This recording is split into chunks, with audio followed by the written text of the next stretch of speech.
12th of February is the commemoration of Māgha Pūjā, which is a full moon, on the 15th day of the 3rd lunar month. And this is an important day in the Buddha Sasana, the dispensation, the day when the Samma Sambuddha, the perfectly self-awakened one, taught the Dhamma, that we call the Ovada Patimokkha. The Buddha gave this Dhamma on the Patimokkha day to 1,250 bhikkhus, monks, who were all fully enlightened arahants. And they were monks that the Buddha had ordained by himself through the method that we call Ehi Bhikkhu Upasampada. The Buddha had said, "Come, monk, well expounded is the Dhamma. Take up the brahmacharya, the holy life." And the monks had gathered together without any prior notice. They had a mind that recollected and thought of the Buddha. And there were a great number of monks who gathered together, including 1,003 monks from the group of the 3 fire worshipper Kassapa brothers. And the Buddha taught of the heart of his teachings on the day of Māgha, to give up all wrongdoing, to accomplish goodness, skillfulness, and to cleanse and purify the mind. These are the teachings of the Buddha. In giving up all the wrongdoing, the bad karma, there is papa, which means heat. It's hot.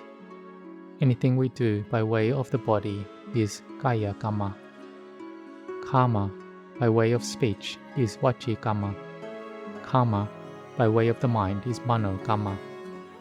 What we think, we speak, we do, and it brings up heat. This is called papa. So here the Buddha taught us to have coolness in the beginning, from Sila Dhamma, the Dhamma of Sila, morality or virtue. For one to see the benefit of having Sila and seeing the danger of not having Sila. If one does not have Sila, then it's a lot of danger. There is chaos arising. There is trouble and distress. Here, Sila is about actions and speech. And there are thoughts that go on the side of papa, heat, whether it's coarse, middling, or refined. This is papa of the mind. But about Sila, about actions and speech, we can control it. Even if we have greed, anger, or delusion, but we don't act on it. We are someone who has Sila Dhamma. This is called the Kalyana Chana, a person who has a beautiful mind. They don't follow their moods, don't follow their impulses. They can think first and have restraint. They have sati, mindfulness on this level. We call this having Sila. So in the beginning we train, like we are practicing samadhi, meditation, concentration.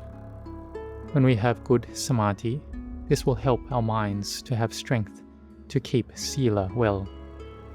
The Sila where we can control our actions and speech well, this will benefit us and make us have samadhi arise easily. And this gives the result of having panya, wisdom, to arise. There is the wisdom to keep Sila, wisdom to practice samadhi, and the wisdom to know clearly into the 4 noble truths. So Sila, samadhi, panya help each other. It progresses our minds to go higher. The Buddha taught us to firstly abandon all wrongdoing. So initially we see that wrongdoing arises in actions and speech. We have learnt about this, and so we have the 5 moral precepts. When we have the 5 precepts, we have controlled over the wrongdoing a lot already. And we also have to have Dhamma.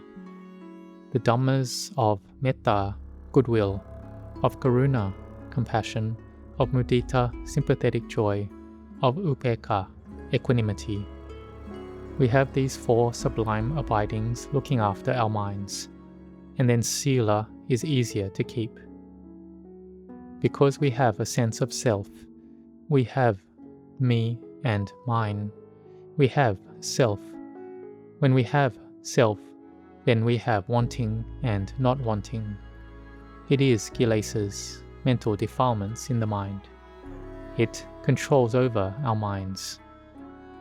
Our mind that has no strength follows it, because we have no wisdom. And since we were born, it's been like this. But when we understand, we listen to Dhamma, then we know that this is Papa, and we want to have coolness, and Papa is hot. So we start to train, to have mindfulness, to have firm Samadhi, and our mind improves. We have Sila, have Dana, and we have the building of goodness. Building goodness, accomplishing kusala, skillfulness, it has self within it, but it is a self that is on the side of merit and goodness. In the beginning, giving dana, generosity, having self-sacrifice, are actions by way of the body. And by way of speech, there is giving knowledge, giving advice on different subjects. So this is all goodness. Or by building hospitals, helping those in difficulties, building schools, helping all the poor, it's all goodness. And all that is goodness, we do it according to our strength we have. This is skillfulness, which we do from actions and speech. As for the mind, can we see that even if we have sila that is beautiful, and we are intent to build goodness of all types, but the mind still has thinking. Like when we have anger, and we don't speak and act on it, but the mind is angry. There is the mood present. We have liking and being pleased. These are things that make the mind to be lowered. We call it papa in the mind. So we need to train the mind to have firm samadhi, like the 3 fire worshipper brothers trained the mind, until their minds were at peace and still. They focused on the fire kasina, a visual meditation object, until they could enter jhana, mental absorption, from this kasina. It is a high level of samadhi, but sometimes they would have thinking, so then they would carry sand and pile it up, like chedi, stupas. It was a reminder that the mind that thinks out is not good. They trained until they were skilled, until their parami, spiritual accumulations were full. Then they listened to a talk by the Buddha, teaching about heat. The forms, sounds, tastes, odors, touches, mind objects are something hot. The eye sees forms, ear hears sounds, nose smells odors, tongue tastes flavors, body feels touches, the mind knows mind objects. And if there is no wisdom, then it's all hot. All the fire worshippers understood this Dhamma. They all attained arahantship. They saw dukkha, suffering. They had wanted freedom from suffering, and they saw upadana, attachment, was suffering. They had wisdom arise. Sila-Samadhi Panya arose, so they could abandon attachment. It was Nirodha, the cessation of suffering. Their minds became purified, and they became arahants. From the beginning, Venerable Anya Kodanya of the Panchavakya, the 5 ascetics, had seen the Dhamma first. He had the wisdom to see the 4 noble truths first. That to see rupa, the body, as being self and belonging to self, it is suffering. He saw it. He saw it was not him. It has arising, persisting, ceasing as being something normal.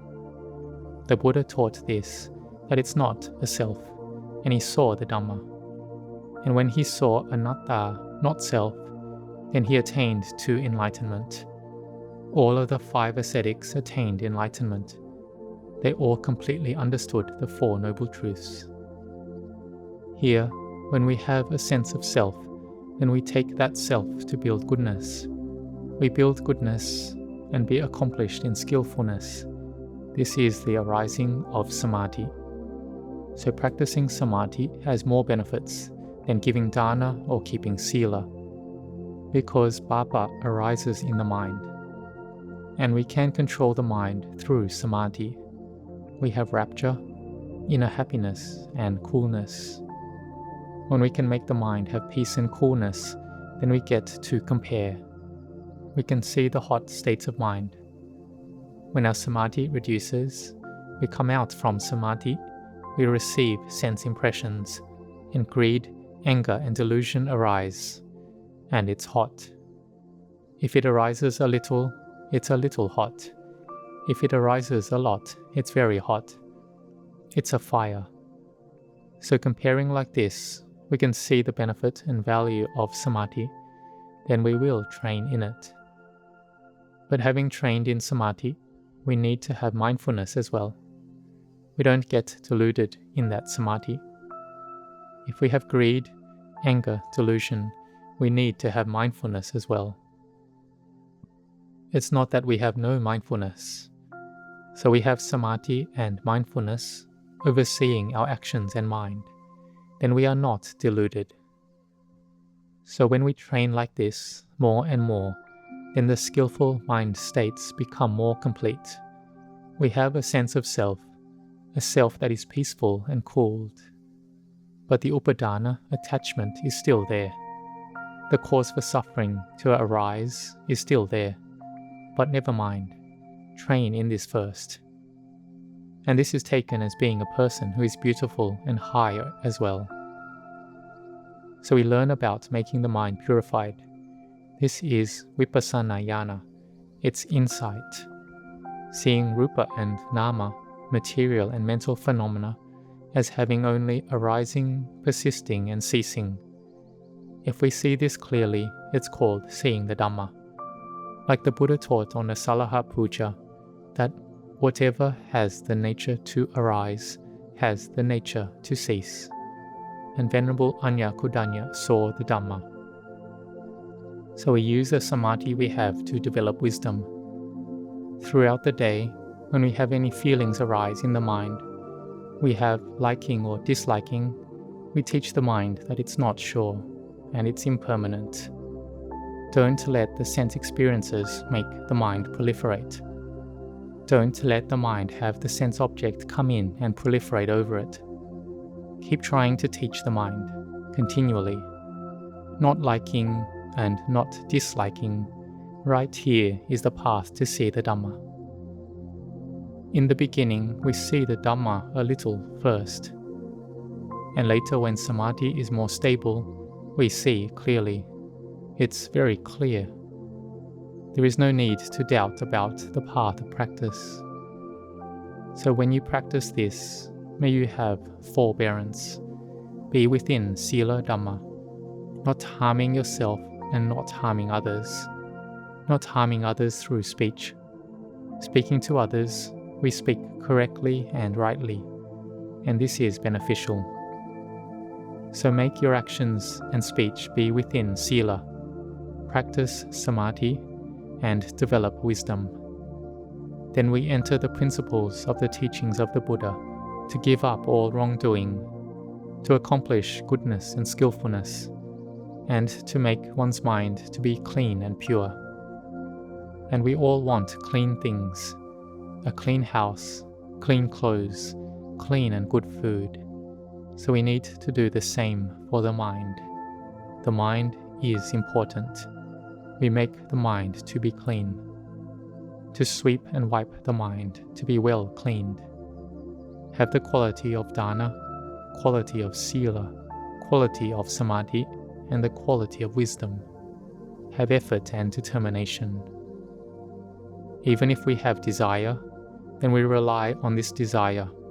We rely on this self to build more goodness until we can let go of self. This is called seeing the self. Venerable Ajahn Chah taught deeply that, may we see the true self. Seeing the true self means seeing that there is no self, no I. Then we can see it. If we see the self and we attach and cling to it as being a self, an I, then we don't see it yet. It shows we are deluded. We got deluded. And all lives that are born are deluded like this. So we rely on practice and training. And those who are practicing and training like this, it shows they are people who have built an appropriate level of parami, so that they are interested in listening to Dhamma. But for those whose time has not yet come and are not yet interested to listen to Dhamma, never mind. But when the time comes and they see suffering, the suffering arises, then they see it. Then they try to find the way out of suffering, and they build goodness. And ultimately they will understand deeply into the Dhamma. So this is what the Buddha taught on the day of Māgha Pūjā. May you learn and listen to Dhamma and practice Dhamma. Then you will see and attain to the Dhamma. May you grow in blessings.